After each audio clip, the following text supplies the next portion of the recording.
अल्हम्दुलिल्लाहि रब्बिल आलमीन वस्सलातु वस्सलामु अला सय्यदिल अंबिया वल मुरसलीन अल्लाहुम्मा सल्ली अला सय्यदिना व मौलाना मुहम्मदिन व अहले बैत सय्यदिना व मौलाना मुहम्मदिन व बारक वसल्लम सल्ली अलैहि। मेरे प्यारे भाइयों, तुसी मेरी इस वीडियो नू आखिर तक देखना है, मुकम्मल देखना है और चैनल नू सबसक्राइब भी करना है, लाइक भी करना है, सदका जारिया समझ के इस नू शेयर भी करना है। मेरे प्यारे भाईओ, नई वीडियो के नाल तुहाडी बारगाह च हाज़र होया वां। अल्लाह खालके कायनात की बारगाह के अंदर दुआ है अल्लाह पाक मेरे उत्ते और तुहाडे उत्ते अपनी खास करम और अपना खास फजल अता फरमाए। मेरे प्यारे भाईओ, मैं अज वज़ू का दुरुस्त तरीका तुहाडी बारगाह के अंदर रखना चाहना वां ते कुछ सवालात दोस्तां ने जिहड़े कीते ने इंशाअल्लाह उन्हां दे जवाबात भी मैं ज़रूर देंगा। तवज्जो दे नाल मेरी बात नूं समात फरमाना, इंशाअल्लाह बहुत ज़्यादा नफ़ा होवेगा। मेरे प्यारे भाईओ, वज़ू जिहड़ा वज़ू ये चार फ़राइज़ ने। वज़ू दे चार फ़र्ज़ ने, अगर वो चार फ़र्ज़ अदा ना होए तो इंसान का वज़ू नहीं होएगा। वज़ू ना होया तो इंसान की फिर नमाज नहीं होवेगी, पाकीज़गी मुकम्मल अदा नहीं होएगी।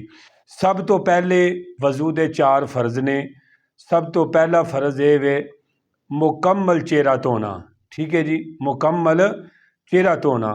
किस तरह? इस तरह के ए पेशानी दे वाल तो लैके, ठीक है जी, और ए दाढ़ी दे नीचे थोड़ी तक, इस कंध दी लो तो लैके इस कंध दी लो तक मुकम्मल चेहरा, ज़रा बराबर भी वाल बराबर भी जगह खुश्क नहीं रहनी चाहिए। ठीक है जी।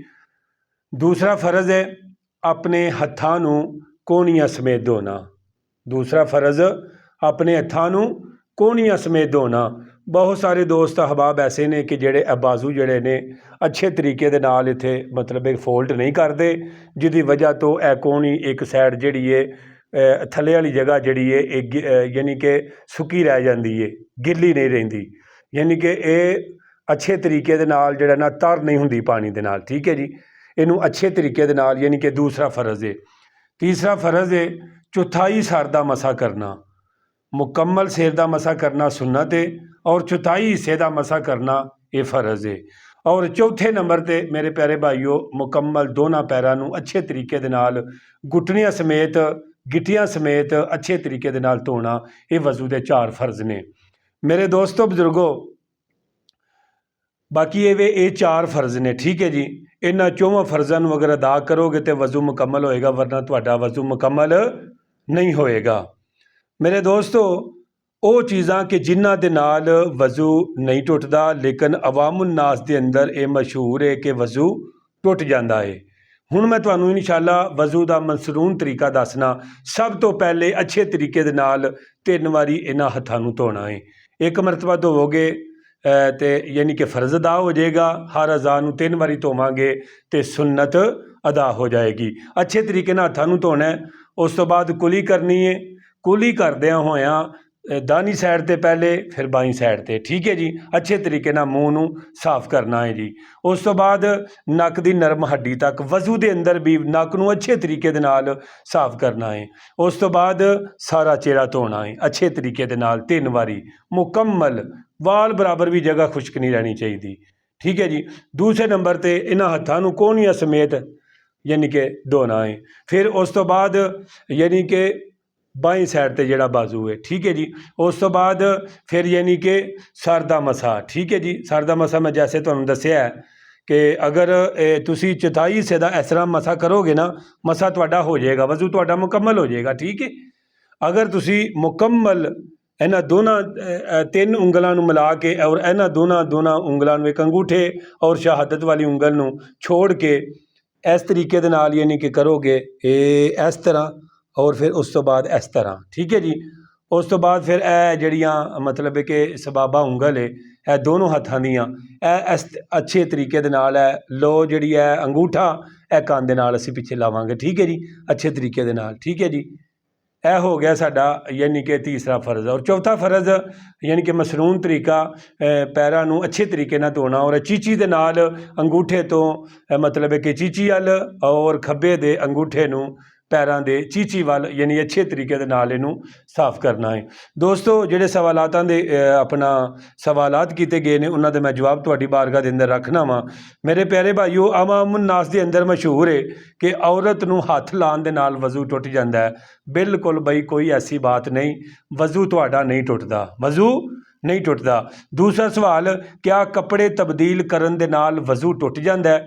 ਬਾਈ ਕੱਪੜੇ ਤਬਦੀਲ ਕਰਨ ਦੇ ਨਾਲ ਵੀ ਵਜ਼ੂ ਟੁੱਟਦਾ ਨਹੀਂ। ਹੱਤਾਂ ਕਿ ਤੁਸੀਂ ਗੁਸਲ ਕਰ ਰਹੇ ਹੋ ਨਾ, ਗੁਸਲ ਕਰਦਿਆਂ ਅਗਰ ਸੁੰਨਤ ਤਰੀਕੇ ਦੇ ਨਾਲ, ਅੱਛੇ ਤਰੀਕੇ ਦੇ ਨਾਲ ਤੁਸੀਂ ਵਜ਼ੂ ਕੀਤਾ, ਪਹਿਲੇ ਨਜਾਸਤ ਨੂੰ ਦੂਰ ਕੀਤਾ, ਫਿਰ ਤੁਸੀਂ ਵਜ਼ੂ ਕੀਤਾ, ਯਾਨੀ ਕਿ ਤੁਸੀਂ ਗੁਸਲਖਾਨੇ 'ਚ ਨੰਗੇ ਹੋ ਲੇਕਿਨ ਤੁਸੀਂ ਵਜ਼ੂ ਕੀਤਾ, ਵਜ਼ੂ ਤੁਹਾਡਾ ਮੁਕੰਮਲ ਹੈ।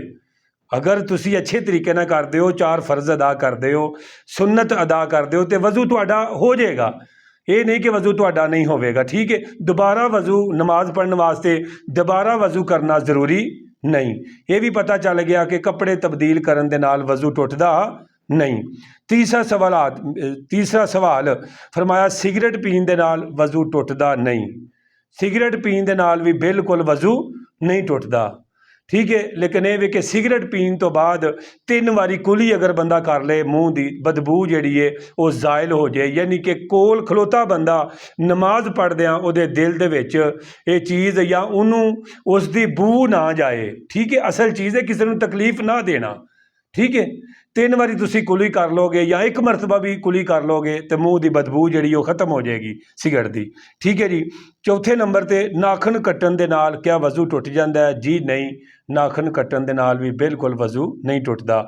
5ਵੇਂ ਨੰਬਰ ਤੇ ਇਸਲਾਮੀ ਭੈਣਾਂ ਇਹ ਸਵਾਲ ਕਰਦੀਆਂ ਨੇ ਕਿ ਵਜ਼ੂ ਕਰਦਿਆਂ ਹੋਇਆਂ ਸਿਰ ਤੋਂ ਅਗਰ ਦੁਪੱਟਾ ਸਿਰਕ ਜਾਏ ਜਾਂ ਡਿੱਗ ਪਏ, ਕਿਆ ਵਜ਼ੂ ਟੁੱਟ ਜਾਏਗਾ? ਬਿਲਕੁਲ ਨਹੀਂ ਜੀ, ਵਜ਼ੂ ਨਹੀਂ ਟੁੱਟੇਗਾ, ਜ਼ਰਾ ਬਰਾਬਰ ਵੀ ਵਜ਼ੂ ਨਹੀਂ ਟੁੱਟੇਗਾ।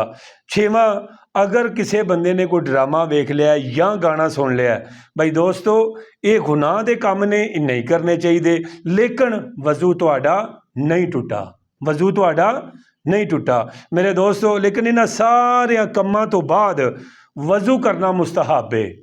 ਜਿਹੜੇ ਮੈਂ ਸਵਾਲਾਤ ਕੀਤੇ ਨੇ ਔਰ ਜਵਾਬਾਤ ਦਿੱਤੇ ਨੇ ਨਾ, ਇਹਨਾਂ ਤੋਂ ਬਾਅਦ ਅਗਰ ਦੁਬਾਰਾ ਵਜ਼ੂ ਕਰ ਲਿਆ ਜਾਏ ਤੇ ਮੁਸਤਹਬ ਹੈ।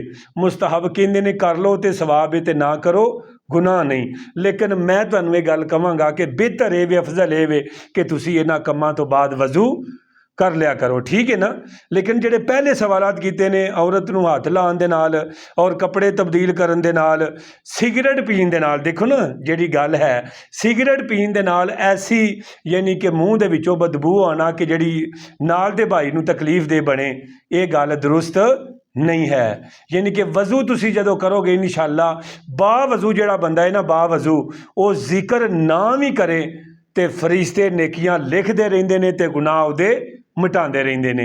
ਯਾਨੀ ਕਿ ਆਪਣੇ ਆਪ ਨੂੰ ਵਜ਼ੂ 'ਚ ਰੱਖਣਾ, ਪਾਕੀਜ਼ਾ ਰੱਖਣਾ ਬਹੁਤ ਜ਼ਿਆਦਾ ਅਜਰ ਹੈ, ਬਹੁਤ ਜ਼ਿਆਦਾ ਸਵਾਬ ਹੈ। ਤਾਂ ਦੋਸਤੋ ਇਹ ਸਵਾਲਾਤਾਂ ਦੇ ਜਵਾਬਾਤ ਸਨ ਜਿਹੜੇ ਮੈਂ ਤੁਹਾਡੀ ਬਾਰਗਾਹ 'ਚ ਰੱਖੇ ਨੇ। ਅੱਲਾਹ ਖਾਲਕੇ ਕਾਇਨਾਤ ਦੀ ਬਾਰਗਾਹ ਦੇ ਅੰਦਰ ਦੁਆ ਕਰਨਾ, ਅੱਲਾਹ ਪਾਕ ਮੇਰਾ ਔਰ ਤੁਹਾਡਾ ਹਾਮੀ ਔਰ ਨਾਸਰ ਹੋ। ਇਨਸ਼ਾਅੱਲਾ ਦੁਬਾਰਾ ਮਿਲਨੇ ਆ ਤੁਹਾਡੇ ਨਾਲ ਨਈ ਵੀਡੀਓ ਦੇ ਨਾਲ। ਮੈਨੂੰ ਆਪਣੀਆਂ ਦੁਆਵਾਂ 'ਚ ਯਾਦ ਰੱਖਿਓ ਜੀ। अस्सलामु अलैकुम वरहमतुल्लाहि वबरकातुहू।